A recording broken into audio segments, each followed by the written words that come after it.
বন্ধুরা, লক্ষ্মী ঝাঁপি সিরিয়ালের আজকের পর্ব।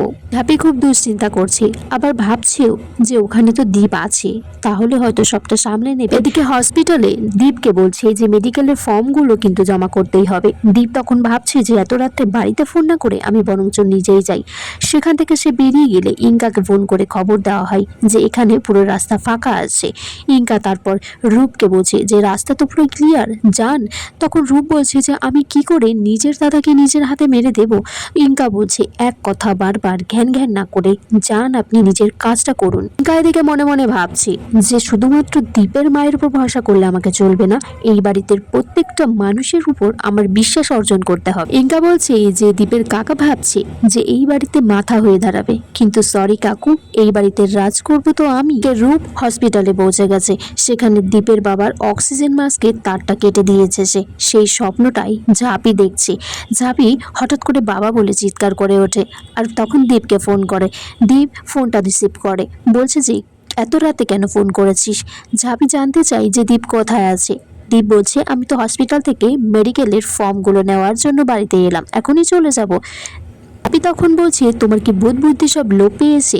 বাবার উপর এত বড় একটা হামলা হয়েছে, এখনো তাদেরকে ধরতে পারিনি আমরা, আর তুমি হসপিটালে বাবাকে একা রেখে চলে এলে। আবার একটা অঘটন ঘটতে পারে, এই জন্যই তো আমি তোমাকে বলছিলাম আমি ওখানে থাকতে চাই।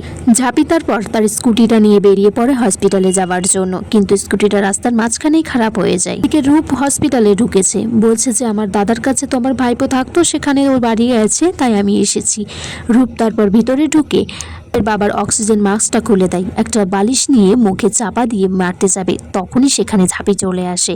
ঝাঁপি বলে যে তুমি এখানে কি করতে এসেছো, বাবাকে মারতে, তাই না? তারপর দীপ আসে। দীপ এসে বলছে যে কাকু তুমি এত রাত্রে তো তোমার হসপিটালে আসার কথা নয়। ঝাঁপি বলছে যে ওই তো বাবাকে মারার জন্যই তো এসেছে। তখন রূপ বলছে না না, আমি তো দাদার নামে পুজো দিয়ে এসেছিলাম, মন্দির থেকে ফুল নিয়ে এসেছি মাথায় ছোঁয়াবো বলে। ঝাঁপি বলছে তার কোনো দরকার নাই, তাছাড়া তোমার বাবার জন্য চিন্তা করার কোনো প্রয়োজন নাই। দীপ তারপর খেয়াল করে যে রূপের বাঁ হাতে কিছু আঘাতের দাগ আছে। ঝাঁপি সেটা দেখে তো তার কাছে আরো পরিষ্কার হয়ে যায় যে ওই দীপের বাবাকে মারার জন্য চেষ্টা করেছিল। দীপ তখন জানতে চায় যে ঝাঁপির সন্দেহ করার কারণ কি, তার কাকার হাতে লেগেছে তো। তখন ঝাঁপি তার বুঝিয়ে বলে সবটা, যে আমি যখন সকালে বাবাকে মারতে এসেছিল, ধস্তাধস্তি করছিল, তখন আমি সেই লোকটার বাঁ হাতে একটা কাচের বোতল ছুঁড়েছিলাম। রূপ তখন দীপকে বলছে যে তুই আমাকে অবিশ্বাস করছিস ঝাঁপির কথা শুনে। আমি তো সকালবেলা যখন দাদার অ্যাক্সিডেন্টের কথা শুনে বাড়ি থেকে তাড়াতাড়ি বেরোতে গেলাম, তখনই সিঁড়ির পাশের রেলিংয়ে আমার হাতটা লেগে কেটে গেছে। ঝাঁপি তারপর জেদ ধরে দরজার সামনেই বসে থাকে, বলে যতক্ষণ না বাবার জ্ঞান ফিরছে আমি এখান থেকে যাব না।